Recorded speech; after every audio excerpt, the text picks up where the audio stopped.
No one in the studio that morning had the slightest clue they were minutes away from witnessing live television carnage.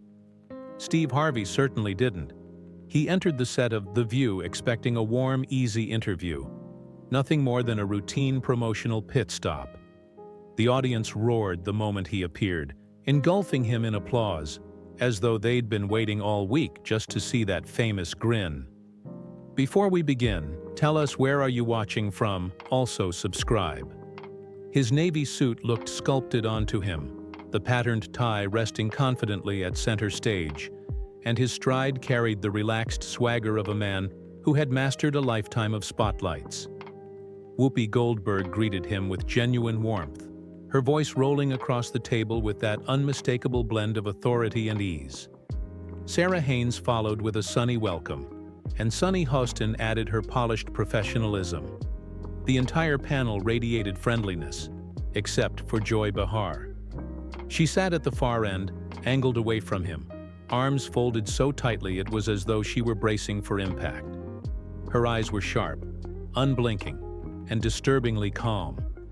Steve noticed the tension instantly, but dismissed it as typical live show weirdness. He had bigger things to focus on. When Sarah opened with a cheerful question about his new relationship book, Steve leaned forward, ready to perform. He launched into a smooth explanation about communication, drawing on years of anecdotes from Family Feud. He spoke about couples who bickered, couples who adored each other, couples who had run out of words, and couples who used humor as a last-ditch rope to pull themselves back together. The audience nodded along, enraptured. But while the crowd listened, the camera drifted toward Joy, whose expression didn't soften for a single second. She watched him like someone waiting for the perfect moment to strike. Steve continued, unaware that the temperature on set was steadily dropping. He spoke about the danger of partners tuning each other out, about how silence can become heavier than arguments. But as he paused to let the point land, Joy finally moved. With a voice flat enough to slice through concrete, she interjected, "That's very nice, Steve. Truly. But don't you think it's odd for you, of all people, to be giving relationship advice?" The room froze. Whoopi's eyebrows shot up. Sarah's smile died instantly. Sunny's hand tightened around her mug. The audience made a collective sound, half gasp, half nervous laugh. Steve blinked, more confused than offended. "What do you mean by that?" he asked, though his smile had noticeably dimmed. Joy didn't hesitate. "Well, you've written multiple books about how couples should behave. You talk about communication, commitment, all that inspirational stuff, but you've been divorced. Twice. Doesn't that make you a questionable expert?" The words hit like a punch to the chest. Even the camera operators flinched. Steve let out a laugh, a shaky, forced attempt at reclaiming control. But the edge in Joy's tone had already shifted the entire power dynamic. "Joy," he said, managing a diplomatic grin, "that just means I've learned what not to do. Experience counts for something." It was a solid answer, but the damage had been done. The audience wasn't laughing anymore. They were watching a showdown. Joy leaned back, unconvinced, eyes locked onto him like she was daring him to slip. For the first time since stepping on stage, Steve looked unsettled. His shoulders stiffened, his voice lost a shade of its usual confidence. What was meant to be a breezy morning chat had mutated into a psychological sparring match, and Joy wasn't finished. Every follow-up question from the panel had a subtle tremor, an unspoken tension created by Joy's attack, and Steve felt himself scrambling to rebuild the rhythm he had effortlessly commanded just minutes earlier. The atmosphere had shifted from celebratory to combustible. What was supposed to be a routine interview had transformed into a televised confrontation that would fuel debates, gossip, and online theories for weeks. It was raw, unfiltered live broadcast danger, a collision of ego, vulnerability, and perfectly timed provocation. And Steve Harvey, a titan who usually bent rooms to his will, found himself wrestling for control of an interview he never imagined would turn on him so fast. He tried to steady himself, but Joy's interruption had carved a visible crack in his composure. The audience sensed it, leaning forward as though they were watching a tightrope walker lose balance. Whoopi, ever the moderator, jumped in with a soft redirect, attempting to soothe the tension. "Steve, let's talk about what you think couples get wrong in today's world," she said, her voice firm but gentle, practically begging the moment to pass. But the energy had already shifted. The room was no longer Steve's court. It was a battlefield. Steve cleared his throat and forced his tone back into the easy rhythm that had carried him through countless interviews. "Well, Whoopi, I think people underestimate how much effort love takes," he said, offering the audience a practiced smile. But while he spoke, Joy watched him with an expression that could unweave steel. Every sentence he delivered seemed to make her lean in a fraction more, her skepticism growing like a steady drumbeat. Sunny attempted to pivot the conversation further, bringing up the humor in Steve's writing. "Your comedy really makes the advice easier to digest," she said, hoping to pull the tension back toward levity. Steve nodded gratefully and laughed, this time more naturally. "If you don't laugh in a relationship," he said, "you're in trouble. I don't care who you are." But Joy wasn't done. She adjusted her chair with a slow, deliberate scrape that pierced through the audience's nervous chuckles. "Humor is fine," she said, "but you've made a career of telling women how to change their lives. Why don't you ever tell men to change?" The question wasn't a question. It was a challenge thrown directly at his chest.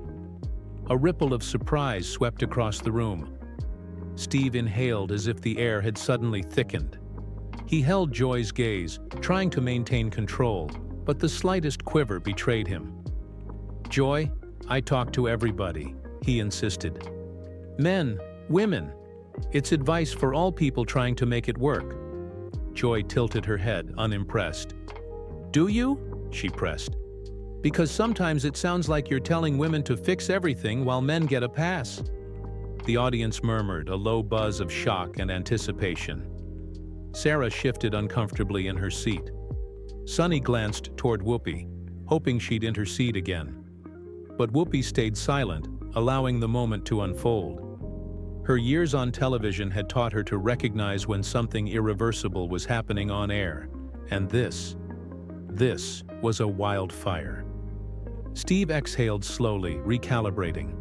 "Look," he said, "I'm not perfect. I'm not pretending to be. I've made mistakes. I've learned from them. And the only reason I write these books is because people keep asking me for advice. They want to hear what I've seen, what I've lived." For a moment it seemed as if he might regain footing. The audience nodded. Sunny smiled encouragingly. Even Sarah seemed relieved. But Joy struck again, swift and merciless.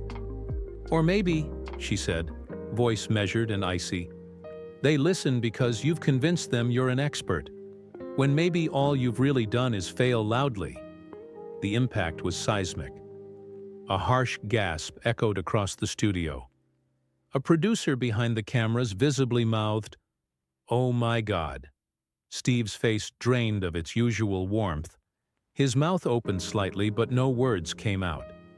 He looked stunned, truly stunned, as though Joy had reached past his public persona and landed a blow straight to his core. For several long seconds, the set went completely still. No one spoke. No one moved. Even the cameras felt like they stopped breathing. Finally, Steve blinked and straightened his jacket, a small motion meant to restore dignity. "Joy," he said quietly, "I've worked my whole life to help people. You don't have to like me. But questioning my whole purpose, that's cold." Joy didn't flinch, didn't retreat, didn't soften. She simply stared back, unblinking. And that was the moment the studio realized this wasn't a disagreement. It was a rupture, one that would follow the show, and Steve Harvey himself, long after the cameras stopped recording.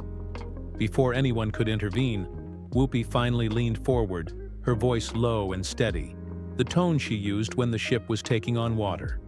All right," she said, attempting to re-anchor the moment. Let's bring this back to the book. But the damage had already seeped into every corner of the set. Even the audience's applause sign, flashing aggressively in red, couldn't force a reaction. People weren't clapping. They were watching. Steve's jaw tightened as he tried to recover his footing. "My intention has always been to help folks navigate their relationships," he said, pushing each word through the tension.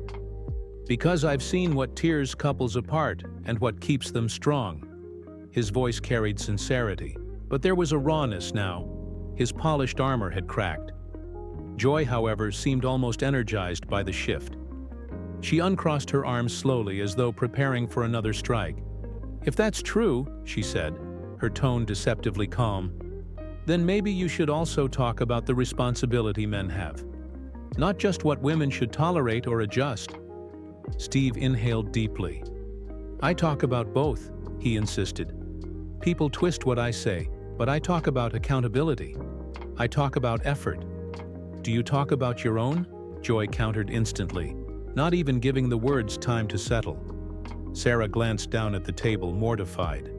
Sunny bit her lip, unsure whether to jump in or stay out of the crossfire. Whoopi closed her eyes briefly, like someone silently begging the universe to behave. Steve shook his head slowly, his voice quieter but more grounded. "Joy, I've admitted my mistakes publicly more times than I can count," he said. "I don't hide from my past. I'm not proud of everything I've done, but I learned." Joy didn't blink. "Learning is one thing. Selling those lessons as gospel is another." A few audience members gasped again, unable to believe how far she was willing to go. Steve leaned back, the tension now so thick it felt physical. "You act like I forced my advice on the world," he said. "People asked. People wanted it. You don't think I get letters, messages? People saying my words helped them?" Joy shrugged, almost dismissive. "Or maybe people just like celebrities telling them what to think." The line hit harder than any before. Steve's eyes widened slightly as if the sting had finally struck bone. He opened his mouth to respond, but Whoopi cut in sharply, her voice slicing through the tension like a rescue rope. "Joy, enough." Joy didn't apologize. She didn't even look away. She simply sat back, expression steady, as if she had merely stated an uncomfortable fact. Steve exhaled slowly, steadying himself. But something in his expression had changed, something deeper than frustration. It was disappointment, hurt. A man who'd walked in expecting applause now sitting in an arena he never agreed to enter. The audience watched him, unsure whether to pity him, defend him, or brace for the next blow. Steve rested his hands together, elbows on his knees, leaning forward the way he always did when preparing to deliver a final, grounded truth. But before he could speak, another voice rang out. Not from the table, not from the hosts, but from the audience itself. "Let him talk!" someone shouted, and the entire room snapped its attention toward the source. The moment, volatile already, was about to become something no daytime show had ever prepared for. The sudden outburst cracked the silence like a whip. Every head in the studio turned toward a woman in the third row, her hand raised as though she'd been waiting minutes, maybe longer, to say what everyone else was too afraid to voice. Security stiffened, unsure whether to intervene, but the woman wasn't threatening. She was furious on Steve's behalf. "Let him talk," she repeated, louder this time, her voice echoing off the metal rigging above the stage. A murmur rolled through the audience, agreement spreading like a spark through dry grass. Steve sat frozen, stunned by the unexpected defense. Joy blinked in surprise, her first visible crack. Whoopi lifted both hands toward the audience, palms out, urging calm, but the energy had already shifted again.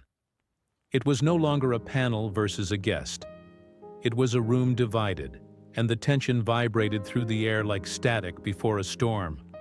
Sarah, anxious and wide-eyed, attempted to intervene. "Everyone, let's just take a breath," she began, but she was drowned out by another shout from the opposite side of the crowd.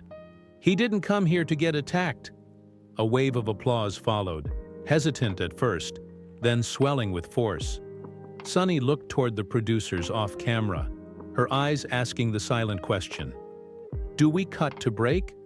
A stage manager shook his head frantically. Too much was happening. Cutting away now would make it worse. Steve finally lifted a hand, gently signaling the audience to settle. Astonishingly, they did. The room quieted, the applause dying into an expectant hush. He straightened his jacket, inhaled deeply, and spoke. Not with the glib showmanship he usually commanded, but with a steadiness that made the room lean in. "I ain't here to fight nobody," he said softly, his voice carrying a weight that resonated far beyond the set. "Not Joy, not anyone." Joy held his gaze, but something in her expression shifted, just slightly. A flicker of recognition, respect, or maybe the first hint of regret. Steve continued, his tone firm but calm. "I came here to talk about how people can treat each other better. That's all. Now, if somebody disagrees with me, cool. I can handle that. But I've spent years trying to help folks laugh, love, and fix what's broken." The audience listened, captivated. "I've made mistakes," he added, "but that's exactly why I talk about them. You learn the most from the things you wish you'd done differently." For the first time since the ambush began, the room felt grounded. Until Joy spoke again. "Then say that," she said quietly. "Not attacking this time, not mocking, just direct. Say that, instead of telling everybody else how to fix their lives." The words hung between them, delicate as glass. Steve blinked, surprised by the shift in tone. Joy's voice had softened, not warm, not apologetic, but real, honest. And for a moment the two titans simply stared at one another, neither looking away. The audience didn't breathe. Whoopi looked between them, searching for the next move, the next explosion, the next possible collision. But instead, something stranger happened.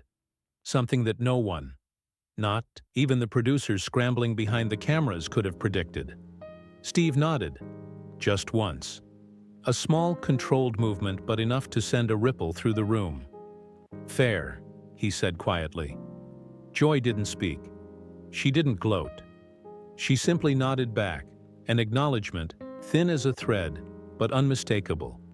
And then the lights above the stage flickered. Once, twice. The audience gasped, not from drama but genuine confusion, as a low crackle hummed through the speakers. The hosts looked upward. Steve turned. A producer shouted something off camera. And suddenly and without warning, the entire studio went dark. A single collective inhale swept through the darkness. The audience, the hosts, the crew, everyone froze, suspended in the sudden void where lights, screens, and certainty had existed seconds before.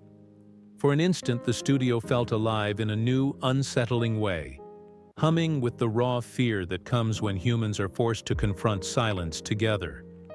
Someone in the audience let out a nervous laugh. Another whispered, "Is this part of the show?" It wasn't.